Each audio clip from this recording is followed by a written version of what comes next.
And let's talk about allergies today.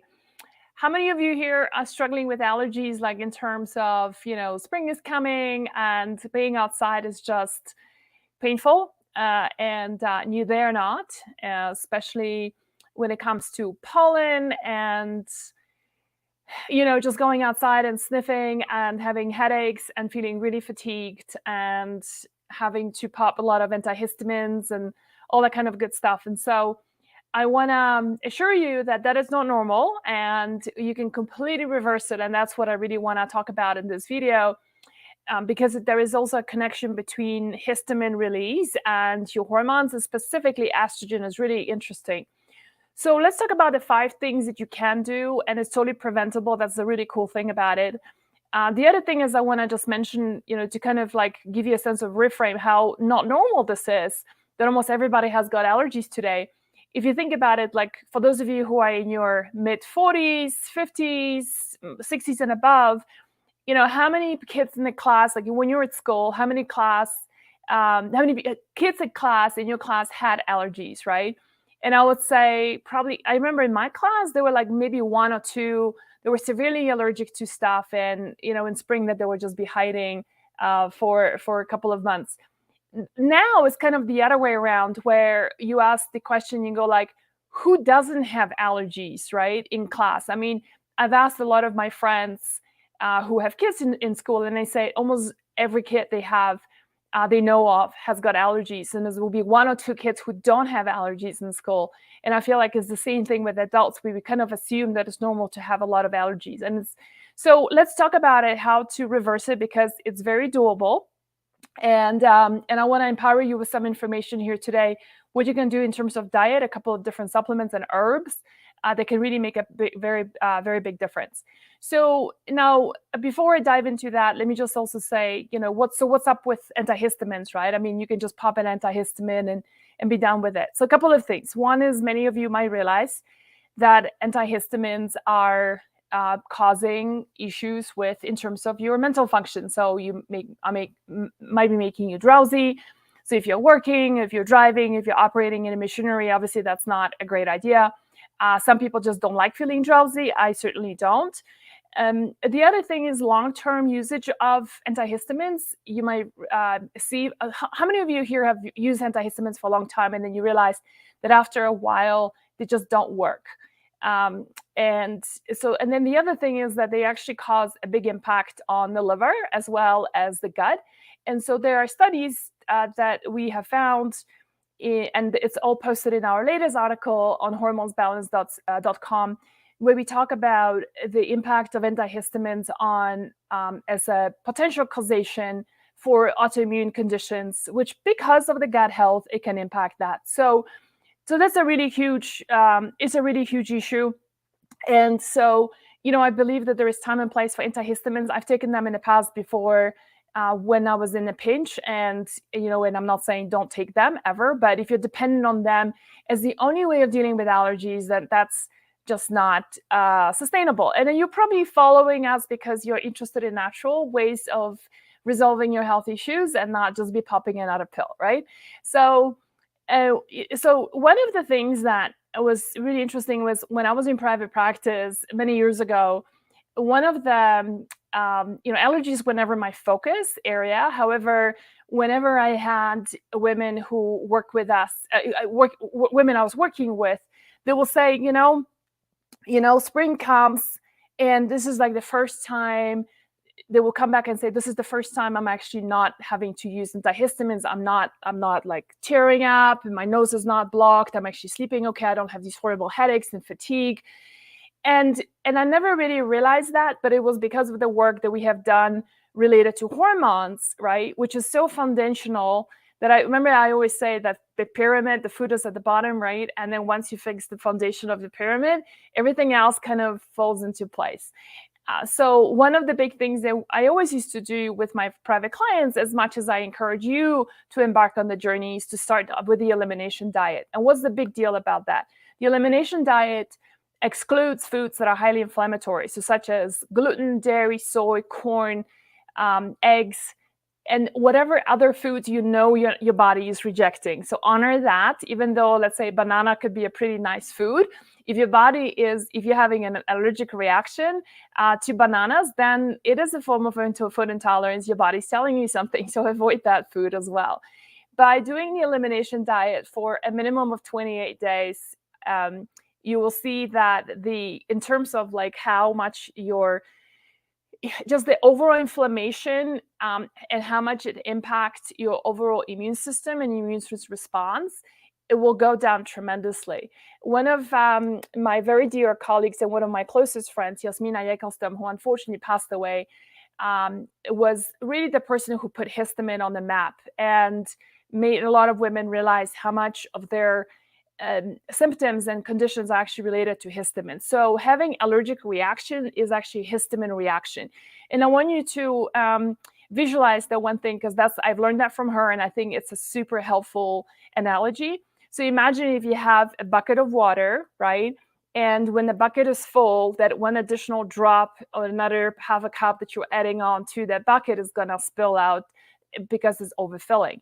So the question is, can you create like a faucet at the bottom of this this water bucket, right? So that you can constantly be releasing that overload, and releasing of that overload. One of that is lowering inflammation. One of the big ways you can do that is by doing the elimination diet. So this is where I always talk a lot about, in the world of histamine. And for those of you who have mast cell activation, you probably know about this already. Lowering your inflammation is going to be your first step. When your bucket and the water level in that bucket comes down because you've just opened up the faucet and that released some of that inflammation, then you know very well then there is more possibility for you to be, for example, outside and be exposed to pollen, have a pet, have a glass of wine, and not having a horrendous response.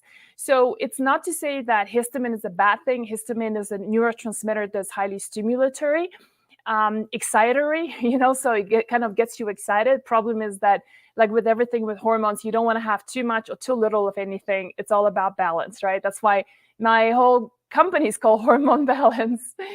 So starting off on the elimination diet is a huge one. In case you don't know, one of my books, Overcoming Estrogen Dominance, is the latest book, has got beautiful recipes in it. And the recipes are all based on the elimination diet, which excludes the foods that I mentioned just now. You can get it on Amazon. And if you're overseas, then just head over to overcomingestrogendominance.com, and we have international purchase options there. So that will be the first one. Now, when I talk about inflammation, you've got to, decide on what is causing inflammation in your case, right? So, diet is typically a huge one for a lot of people. However, if you are a binging alcoholic, that's going to be a huge contributor. If you are, stress is ruling your life and you're going through a really stressful time, stress is highly inflammatory as well, right? So you've got to be mindful of, and by lowering that inflammation, you're lowering the bucket, and you will be able to a lot more to function during spring. Now, let's not demonize things like pollen. There's nothing wrong with pollen. There's nothing wrong with all the grasses, and it's just that your body is not able to process all these allergens, all these androgens. Sorry, not androgens. All the external factors that are coming onto your immune system is yet another factor your immune system has to deal with. And so that is that really where the problem begins. All right, let's move on to the second one, Kamalani, on our list. We are talking about the 5 things today. So the second one is going to be about optimizing your liver function.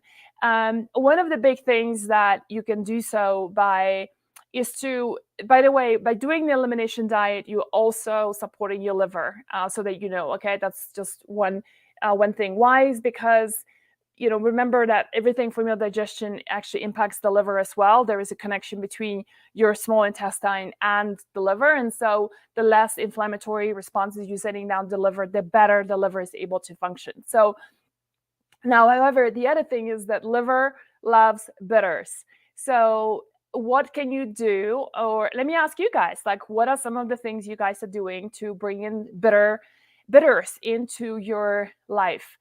I feel like if you follow us for a while, you probably know there's quite a lot of different recipes that we have in the book that actually already incorporate a lot of different bitter herbs, and we have various teas here and stuff like that. They all have like a bitter quality to them. And so one of the classical, digestive bitters in terms of like a tea that you can incorporate on a daily basis is like burdock root or dandelion root. Those are some of the really classical one. Artichoke leaf. You can easily find them even in mainstream supermarkets. You walk in there and you look for like liver support teas are already pre-made for you. That's really one of the simplest way to do this on a daily basis, especially having it after a meal. Don't do that when you're going to bed because it's going to make you hungry. Bitters stimulate everything from your liver, from your saliva, and they pass down a whole cascade of different responses in the whole digestive system, making you hungry. So you don't want to go to sleep hungry and then wake up in the middle of the night.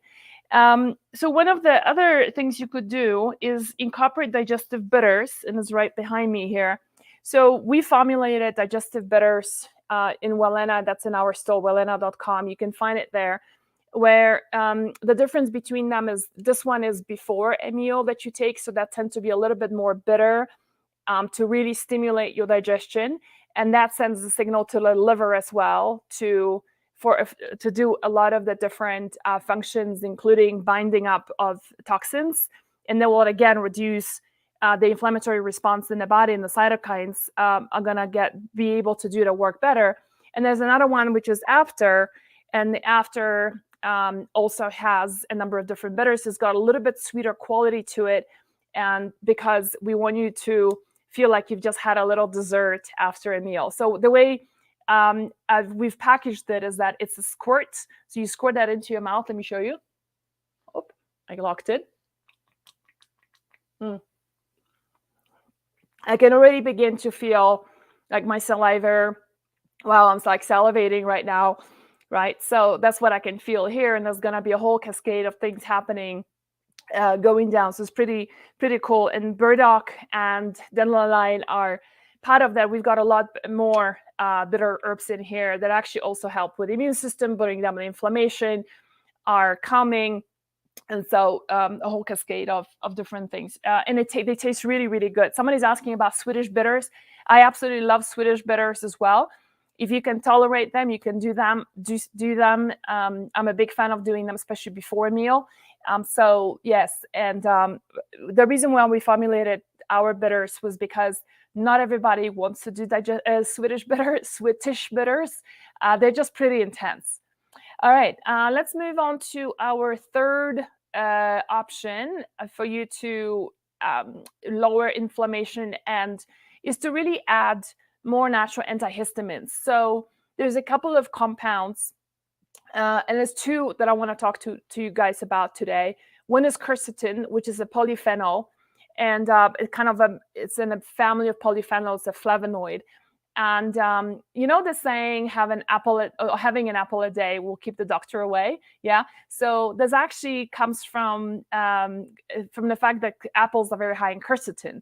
Not just apples, but also the other thing that is high in quercetin are red onions. And so, like, for example, if you're making bone broth, one of the ways, that's why you will find that in my cookbooks, is to always use the full onion, including the skin.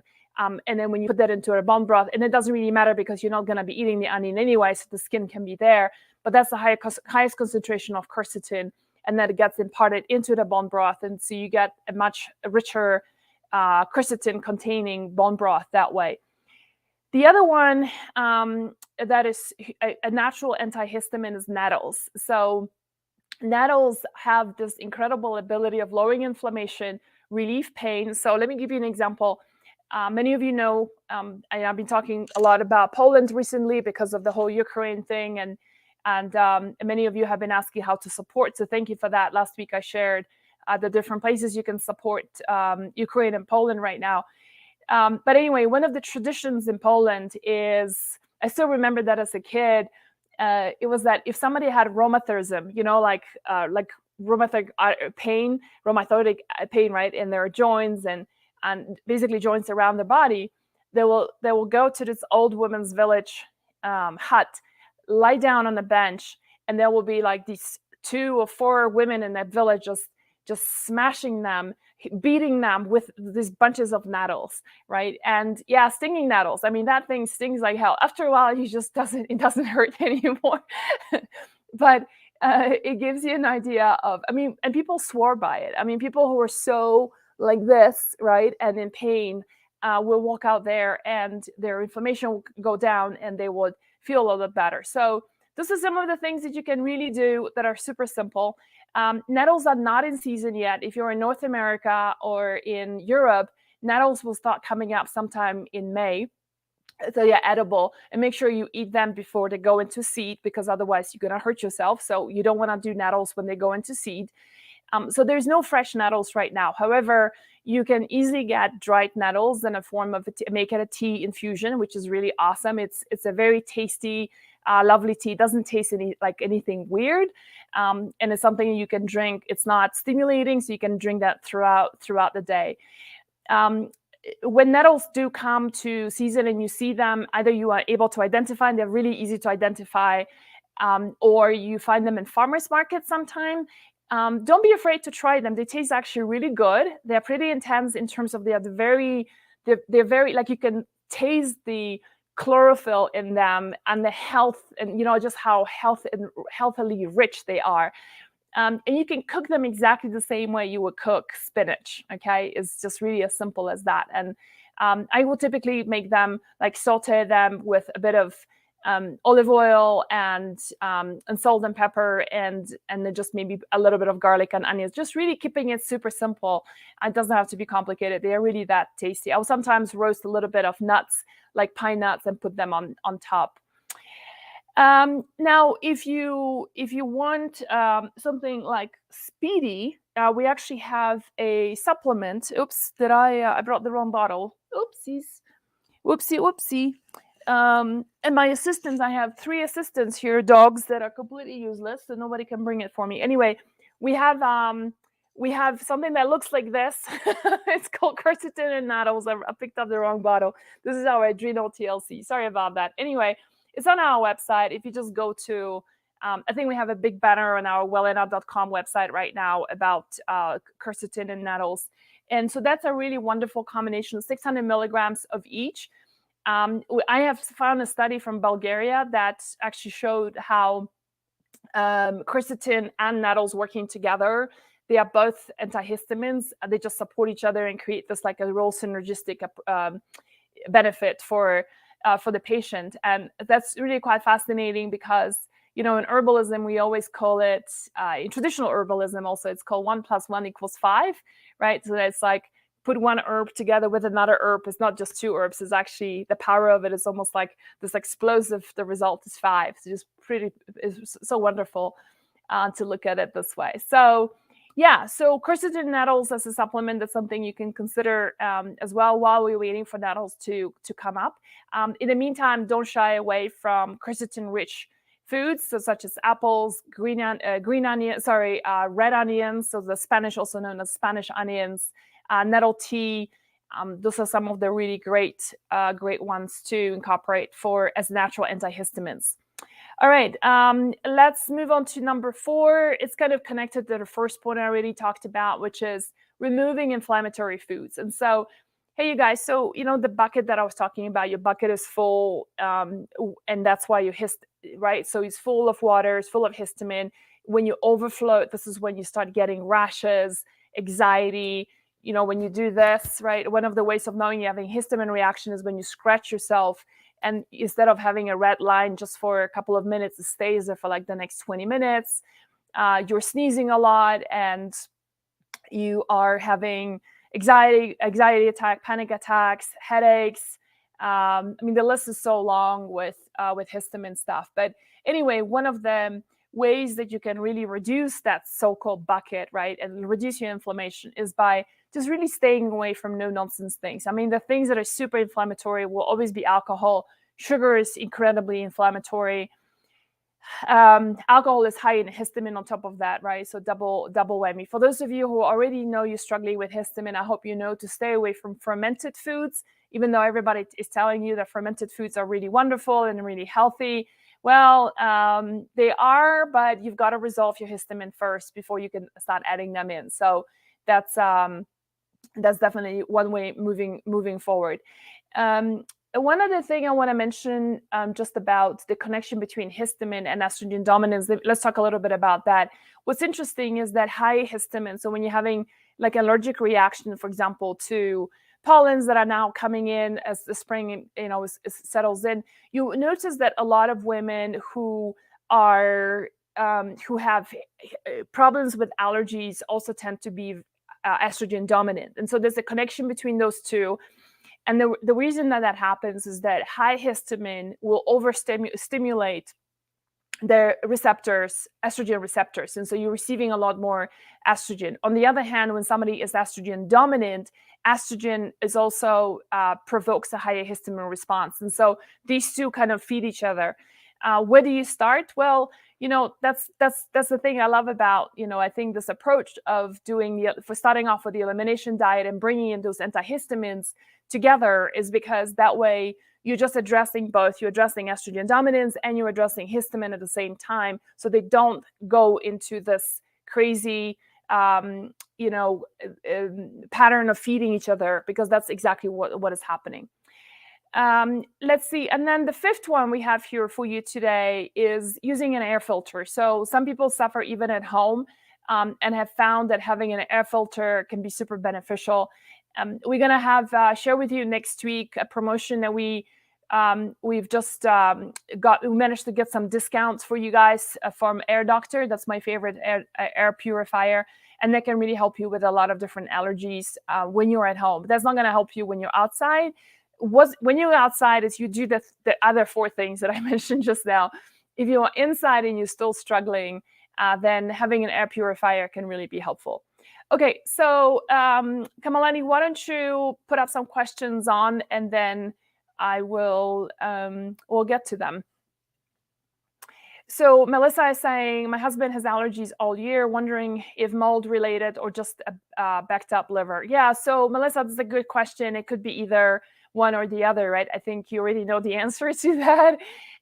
One way of knowing if it's mold is if you guys go to a place that doesn't have mold, that he immediately feels better.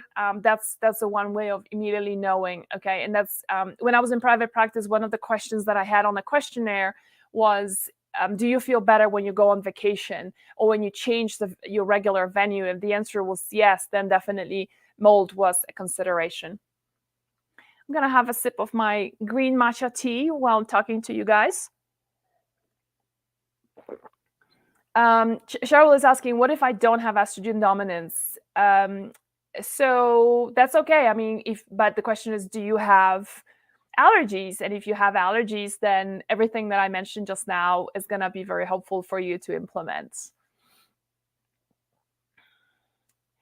Melissa, Marissa is saying, I have hypothyroidism and definitely hormonal. I need to change my diet. I need help. Yeah. Marissa, so we actually have a new website. We are still, let's just say, improving it and debugging it, but so we haven't really published it full steam yet. But you guys can check out hormonesbalance.com. And one of the things that you will see on that website is there is a new section that we've created called where to get started, or to get started here, or something like that, right? So it's right on the top menu up there, and horizontal menu. And that's a whole section, Marissa. Like, if you have not followed me for a while, excuse me, you don't know where to get started yet, then that's a one place, really great place to start, depending on where you are on your journey. But I have found that really starting off with lowering your inflammation by starting on the elimination diet, cleaning up all the toxic products in your house, like as the first two steps, can really produce amazing results. And by the way, you guys, when you're following the elimination diet, following like my cookbooks, any one of them, I have a couple of them. Overcoming Estrogen Dominance is the latest book. When you're following that, you're not only fixing, repairing your gut, but you're also addressing your liver, because we're using a lot of liver supporting herbs and foods in our recipes as well. You're also balancing your blood sugar levels. That's why we don't ever do sugar and sweet breakfast. We always do savory breakfast. It's going to help you stabilize your blood sugar levels. That's going to help you lose weight. You're going to sleep better, reduce your anxiety, and it's just so many other benefits. So we really put a lot of thoughts into our meal plans and recipes, so that you get a lot of benefits in one, so you don't have to go and chase 20 different symptoms. You're probably going to have like 10 or 15 of them resolved just by getting on the elimination diet. There's questions about a 16-year-old taking this supplement. I don't see why not, Agnieszka. I think it's perfectly fine. There's no contraindications for kids, as far as I know, for this. Yeah, so yeah, thank you for all that lovely comments. What do you recommend for large liver or fatty liver? So one of the big things is to reduce obviously alcohol consumption, but also the other thing is with the liver, you guys, is sugar. I mean, that's like the biggest thing. Is actually a lot of people don't realize that sugar is what causes non-alcoholic fatty liver. Alcohol and sugar. Alcohol gets converted to sugar, so so that's another. But even if you are a non-alcoholic or you don't even drink at all, it's just sugar, inflammatory foods, processed foods are the major contributors towards that. I'm just scrolling down the Instagram ones.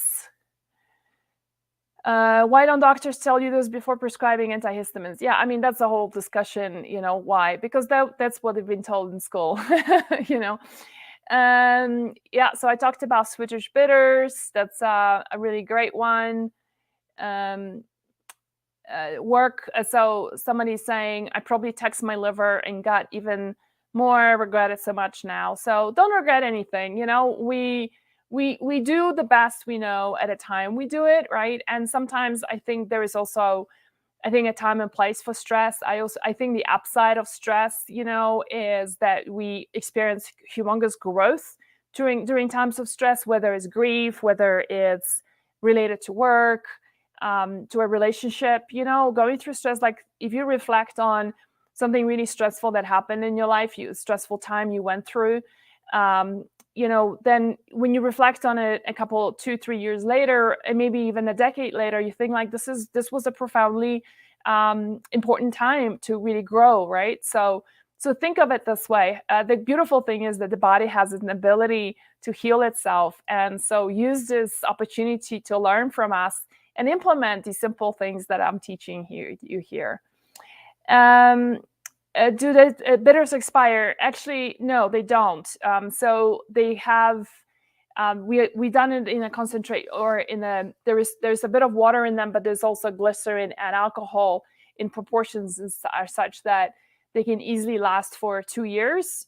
So by right, I'm supposed to say there's 2 years. The truth is that they can last a lot longer. But I really, from experience, most people actually who do get our digestive bitters, go through them pretty quickly because they're really quite delicious. One of the things I like doing is when I go to, like, for dinners with friends or events and stuff like that, is to pass it around. And like one before a meal, I just came back from an event that I was with a bunch of practitioners, which was like so nice, and just to be with people again.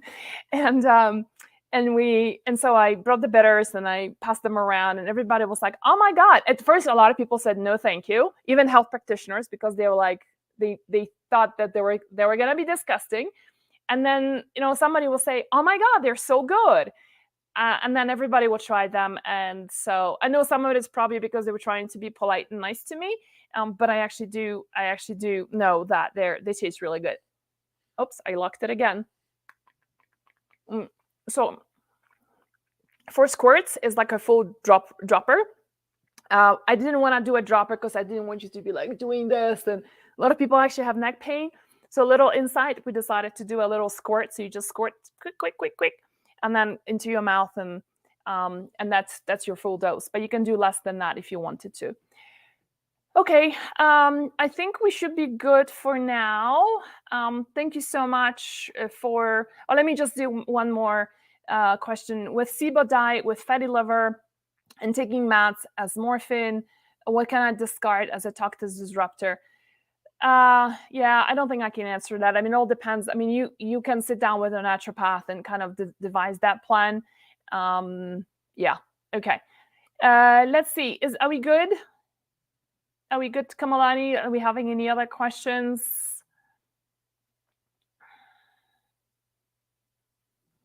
Coming up. Okay. All right. Well, I hope this was helpful, you guys, and I hope you can implement some of the things we talked about today. So let me just do a super quick wrap up. We talked about, if you missed the video, by the way, it's going to be on replay, both on all the channels, on whether it's whatever you are watching right now. So we talked about the 5 things that you can prevent allergies with. Number 1 is lowering inflammation, especially starting the elimination diet. Number 2 is optimizing your liver function by adding bitters. Number 3 is adding natural antihistamines such as quercetin and nettles. Number 4 was cutting out inflammatory foods, especially alcohol and sugar. And number 5 is getting an air filter at home. And we're going to talk about my favorite one with a discount that we managed to secure. And by the way, they're also going to be making a big donation towards a nonprofit in Ukraine that are supporting the causes there right now. So we're going to talk a little bit more about that next week. Thank you so much for being here today. I hope this is helpful. And start now before allergies or allergy season really starts on full steam, because your body needs about a month to respond to those changes. Like, don't expect to, be popping in the supplement, the Quercetin Nettles, and then be like, 2 days later, be like, oh, I've got allergy. I mean, your body, be fair to your body. Like, you've done this to yourself probably for a long time without realizing. So no blaming, no shaming, but that's the truth. We just do silly things to ourselves, and we need time to unwind it. And it always amazes me how actually fixing your health takes a lot less time than the time that it got us to really destroying our health. So, give it a month of getting on the anti-inflammatory diet, such as the elimination diet, bring in the quercetin and nettles into it, do a bit of bitters, in your daily life, and you will see a huge difference that way. All right. Thanks, everybody. I hope this was helpful, and I'll see you next week.